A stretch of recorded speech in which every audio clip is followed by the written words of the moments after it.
Today in the episode, Russians' losses in Ukraine continue to increase. At the same time, Putin cannot reach any of his strategic aims during almost 4 years of the full-scale war in Ukraine. Ukraine is initiating an energy-focused Ramstein while trying to struggle with Russian attacks on critical infrastructure. Putin is the biggest thief in the history of the world. A Republican senator made a powerful speech in the Congress. Last night, the temporarily occupied territories of Ukraine and Russia were attacked by drones. Local publics are reporting this and distributing videos. There was a strike on some stations, which left temporarily occupied Berdyansk in Zaporizhia region, partially without electricity. There also were consequences in Russian Ryazan and Voronezh. So a war is coming to Russia from where it has started. 1,370 Russian occupiers have been killed and wounded on the front line in the past 24 hours. This number is higher than usual, which means the Russian army intensifies attacks. Since the beginning of the full-scale invasion, the Russian army has lost more than 1,224,000 personnel in Ukraine, according to the General Staff of the Armed Forces of Ukraine. During the last 24 hours, 6 Russian tanks, 4 armored vehicles, nearly 50 artillery systems, over 500 operational tactical drones, and over 180 vehicles and special equipment were destroyed. Russians' losses in Ukraine continue to increase every single day, and at the same time, Putin cannot reach any of his strategic aims during almost 4 years of the war in Ukraine. More in our next story for you. Due to the steadfast defense of the armed forces of Ukraine, Russian troops are suffering massive losses on the battlefield. Russia's losses in the aggressive war against Ukraine amount to about 25,000 killed per month. This was stated by NATO Secretary General Mark Rutte during his speech at the Global Europe Forum 2026 in the European Parliament in Brussels. Let's not forget that the Russians at the moment are losing massive amounts of their soldiers thanks to the Ukrainian defense, the staunch Ukrainian defense. In months, this is 20 to 25,000 Russians dead. I'm not talking seriously wounded, killed, dead. 20 to 25,000 a month. When you compare that to the Afghan war in the 1980s, they lost 20,000 in 10 years. Now they lose these amounts and more in 1 month. So, according to Rutte, in 2025 alone, the Russian Federation could have lost 300,000 killed in Ukraine. If these figures are extrapolated over nearly 4 years of war, the total losses on the front would amount to about 1,200,000 Russians.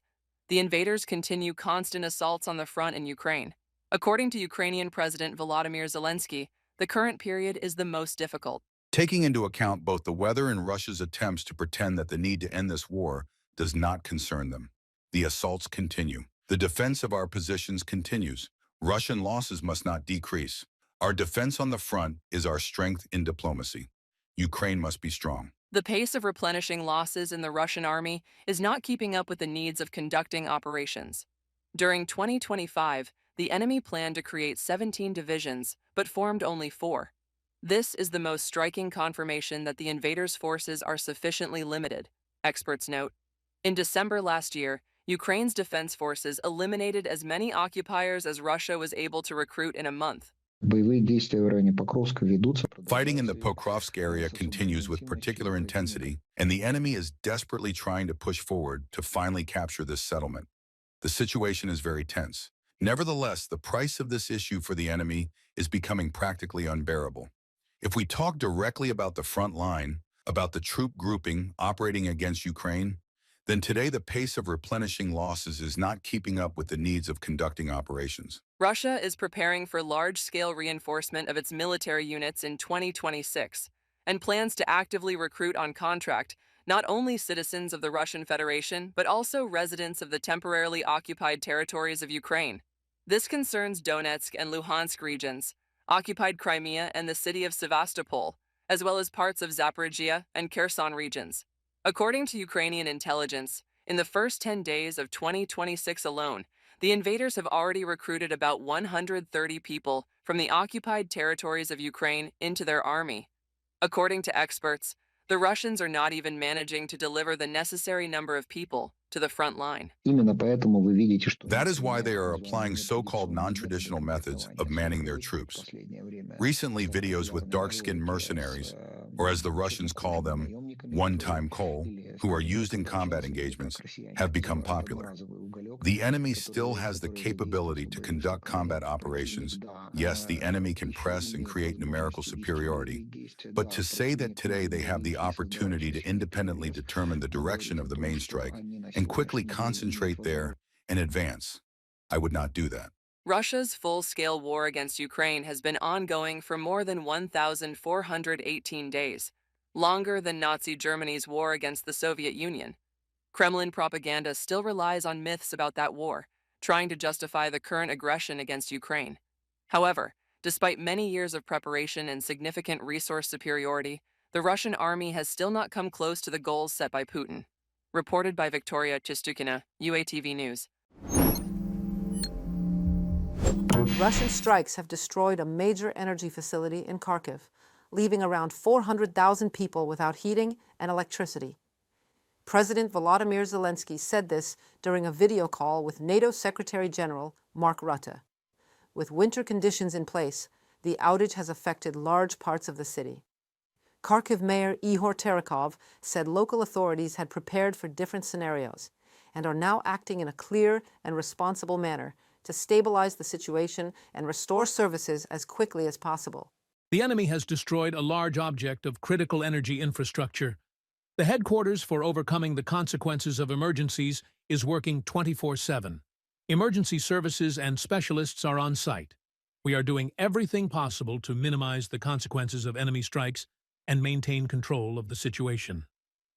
Ihor Terekov, mayor of Kharkiv, on Telegram. The situation with energy supply and the response to the consequences of Russian strikes will now be under the personal control of President Volodymyr Zelensky.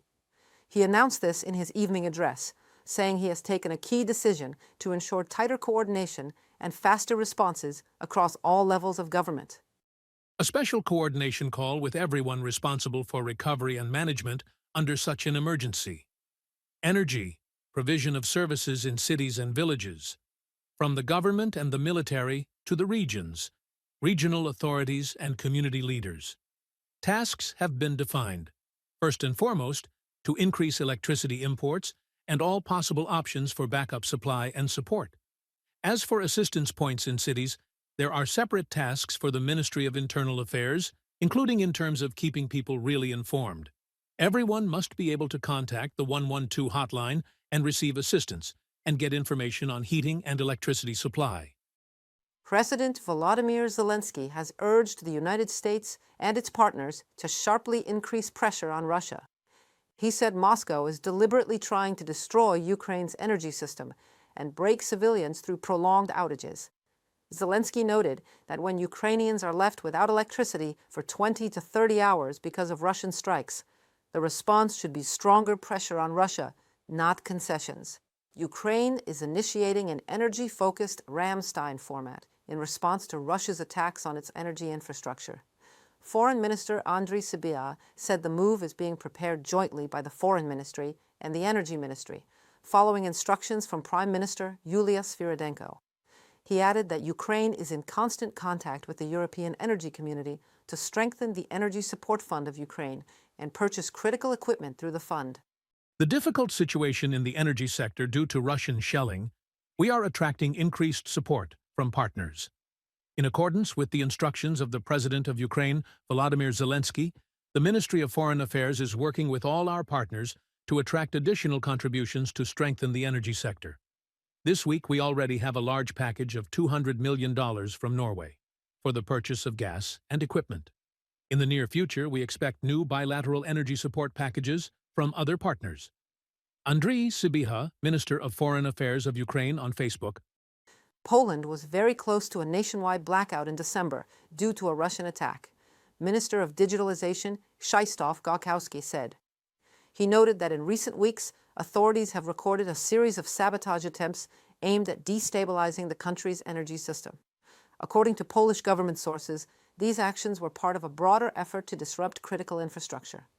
The warning highlights that Russia's energy attacks are not limited to Ukraine, but pose a growing threat to NATO countries as well. Putin's hypocrisy knows no bounds.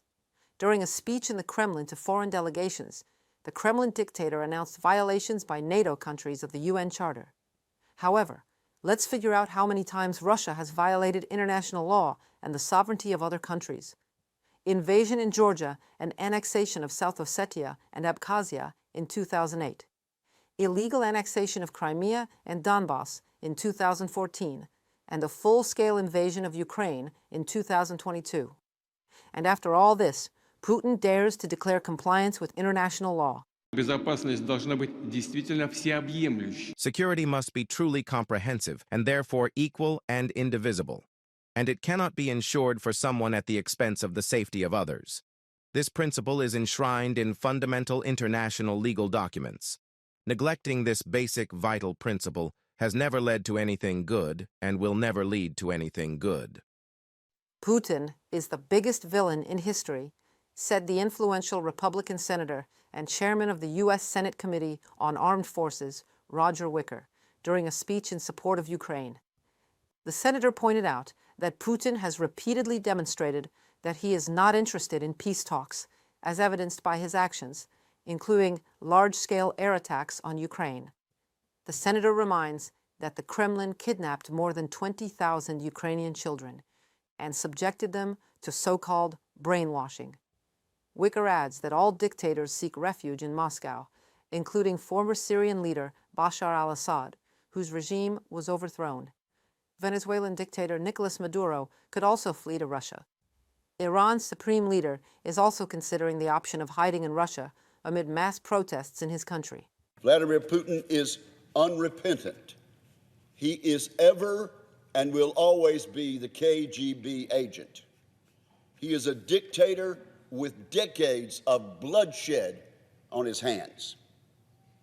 He's the biggest thief in the history of the world, a war criminal who should be behind bars at this moment, Mr. President. And of course, Putin is a liar. But Putin even echoes the likes of Adolf Hitler. Putin routinely talks about, quote, liberating the Russian-speaking Ukrainians living in the Donbass and other areas of Ukraine. This is the same vile, absurd pretext that Adolf Hitler used when he invaded the German-speaking regions of neighboring countries in Europe, including Poland. That's who Vladimir Putin is. And to confirm the speech of Senator Roger Wicker, Russia is helping Iran suppress protests without direct intervention. Moscow supplies assault rifles, sniper rifles, armored vehicles, and helicopters, as well as providing technologies for internet control and countering protests. According to foreign policy, the Kremlin opts for discreet assistance rather than direct military intervention, safeguarding its own interests.